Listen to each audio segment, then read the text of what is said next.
semuanya, selamat datang di video pembelajaran kita hari ini. Kita akan membahas topik yang sangat menarik dan relevan, yaitu tentang klusterisasi dalam data mining, dan kita akan lihat langsung bagaimana teknik ini diterapkan untuk menyelesaikan masalah nyata yang terjadi di Batam lewat studi kasus dari sebuah perusahaan properti bernama PT Batam Jaya Sukses. Kita akan memahami bagaimana pengelompokan data secara cerdas bisa membantu mengambil keputusan bisnis yang lebih tepat, efisien, dan tentu saja berbasis data. Apa itu klusterisasi dan data mining? Sebelum masuk ke studi kasusnya, mari kita pahami dulu konsep dasarnya. Klusterisasi atau clustering adalah metode dalam data mining yang digunakan untuk mengelompokkan data ke dalam beberapa grup atau cluster. Data dalam satu cluster memiliki kemiripan karakteristik, sementara antar cluster datanya berbeda. Clusterisasi adalah metode clusterisasi penjualan data di mana satu set objek data dikelompokkan ke dalam himpunan bagian yang disebut dengan cluster. Objek yang di dalam cluster memiliki kemiripan karakteristik antar satu sama lainnya dan berbeda dengan cluster yang lain. Teknik ini sangat berguna ketika kita berhadapan dengan data dalam jumlah besar yang tidak bisa dianalisis secara manual. Nah, data mining sendiri adalah suatu istilah yang digunakan untuk menguraikan penemuan pengetahuan di dalam database. Data mining adalah proses yang menggunakan teknik statistik, matematika, kecerdasan buatan, dan machine learning untuk mengekstraksi dan mengidentifikasi informasi yang bermanfaat dan pengetahuan yang terikat dari berbagai database besar. Berdasarkan pengertian data mining yang telah dijelaskan di atas, maka data mining merupakan pengetahuan yang tersembunyi di dalam database yang diproses untuk menemukan pola dan teknik statistik, matematika, kecerdasan buatan, dan machine learning untuk mengekstraksi dan mengidentifikasi informasi pengetahuan dari database tersebut. Proses menggali informasi atau pengetahuan tersembunyi dari kumpulan data besar mirip seperti kita menambang emas dari gunung data. Perbedaan Knowledge Discovery in Database (KDD) dengan data mining. Knowledge Discovery in Database (KDD) adalah metode yang digunakan untuk mencari pengetahuan atau informasi yang belum diketahui dari sebuah database. KDD merupakan nama lain dari data mining, walaupun sesungguhnya kedua istilah tersebut memiliki konsep yang tidak sama, namun berkaitan satu sama lain. Dan salah satu dari tahapan proses keseluruhan KDD merupakan data mining yang menjadi inti dari proses KDD. Data mining merupakan salah satu teknik untuk menemukan, mencari, atau menggali informasi atau pengetahuan baru dari sekumpulan data yang sangat besar, dengan integrasi atau penggabungan dengan disiplin ilmu lain seperti statistika, kecerdasan buatan, serta machine learning, menjadikan data mining sebagai salah satu alat bantu untuk menganalisa data, yang kemudian menghasilkan informasi yang berguna. Salah satu algoritma paling terkenal dan sering digunakan dalam klusterisasi adalah K-means clustering.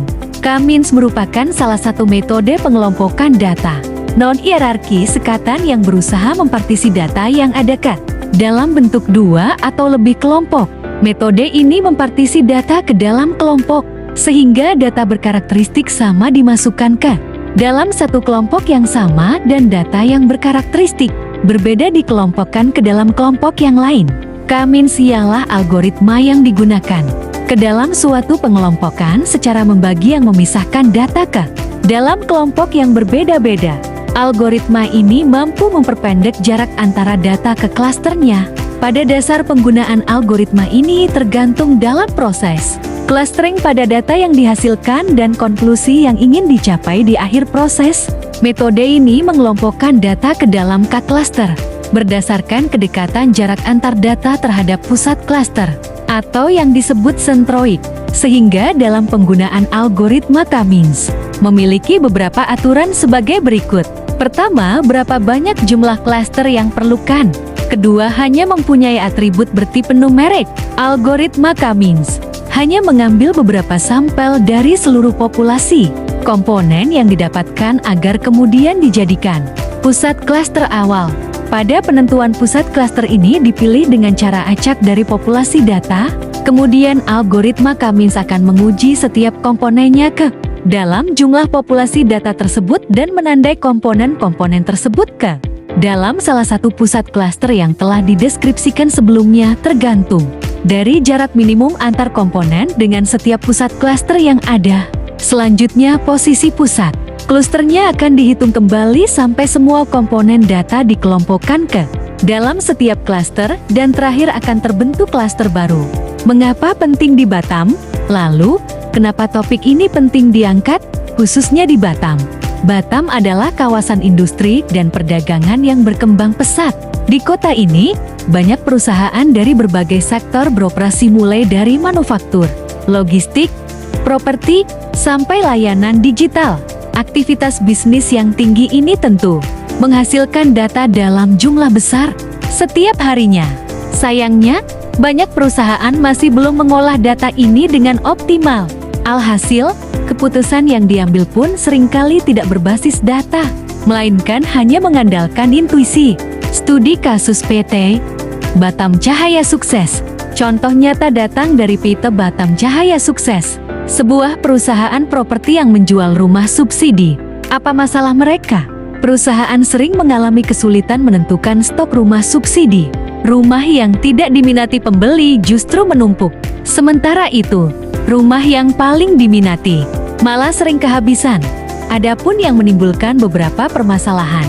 Salah satunya seperti pemilik perusahaan kebingungan dalam proses penambahan stok barang dan terjadinya penumpukan stok perumahan subsidi yang kurang diminati pembeli. Sedangkan stok untuk perumahan subsidi yang sangat diminati, dibeli oleh pembeli justru sering tidak tersedia akibatnya. Bukan hanya penjualan yang terganggu, tapi juga menyebabkan kerugian biaya penyimpanan, kesalahan strategi pemasaran, dan menurunnya kepuasan pelanggan. Oleh sebab itu, permasalahan itu dapat diatasi dengan adalah penerapan data mining. Data mining adalah penambangan atau penemuan informasi baru dengan mencari pola atau aturan tertentu dari sejumlah data yang sangat besar. Data mining juga disebut sebagai serangkaian proses untuk menggali nilai tambah berupa pengetahuan yang selama ini tidak diketahui secara manual dari suatu kumpulan data. Tujuan dilakukannya adalah untuk klasterisasi penjualan perumahan subsidi yang sangat diminati dan kurang diminati, sehingga dapat menjadi informasi dalam penyediaan stok barang yang tepat sesuai dengan tingkat penjualan. Penyediaan stok yang tepat juga dapat mengurangi penumpukan barang yang kurang diminati. Di dalamnya akan dirancang sebuah perangkat lunak berbasis desktop programming. Aplikasi desktop yang digunakan adalah Visual Basic. Visual Basic adalah sebuah bahasa pemrograman yang berpusat pada Object-Oriented Programming. Digunakan dalam pembuatan aplikasi Windows yang berbasis Graphical User Interface. Solusi dengan Cummins Clustering. Nah, inilah titik masuknya data mining. Tim menerapkan metode Cummins Clustering untuk menganalisis data penjualan dari 78 orang sales. Di dalam klasterisasi penjualan perumahan subsidi, akan dikelompokkan menjadi 3 bagian-bagian, yaitu paling diminati, cukup diminati, dan kurang diminati, dan perusahaan bisa dengan bijak mengatur stok barang dengan tepat, sesuai dengan tingkat minat pembeli. Data yang digunakan adalah jumlah booking dan realisasi penjualan rumah. Langkah-langkahnya. Pertama, menentukan jumlah klaster yang diinginkan dalam hal ini. Ketiga, klaster 1 sangat diminati. Klaster 2 cukup diminati. Klaster 3 kurang diminati. Kedua, inisialisasi sentrot awal secara acak dari data. Ketiga, menghitung jarak Euklidean antara setiap data dengan pusat klaster. Keempat, mengelompokkan data ke klaster terdekat berdasarkan jarak. Kelima, mengupdate sentrot baru, dan proses ini diulang sampai data stabil. Hasilnya, perusahaan bisa mengetahui produk mana yang benar-benar diminati, mana yang sedang, dan mana yang nyaris tidak laku. Hasil dan perhitungan. Mari kita lihat hasil teknisnya secara singkat. Total nilai WCV atau Within Cluster Variation menunjukkan seberapa bervariasi data di dalam satu klaster. Nilainya sebesar ke 2.671,189, sedangkan nilai BCV atau Between Cluster Variation, yaitu jarak antar klaster, adalah ke 1.168. Dari sini diperoleh rasio BCV atau WCV sebesar 0,437. Ini menandakan klaster yang terbentuk cukup jelas perbedaannya, cukup valid secara statistik. Klaster 1, contohnya, berisi nama Friska Liana yang berhasil menjual 402 unit rumah dari 460. Booking ini masuk kategori sangat diminati.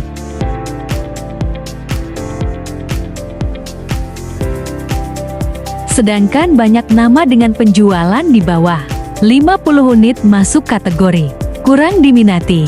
Implementasi sistem.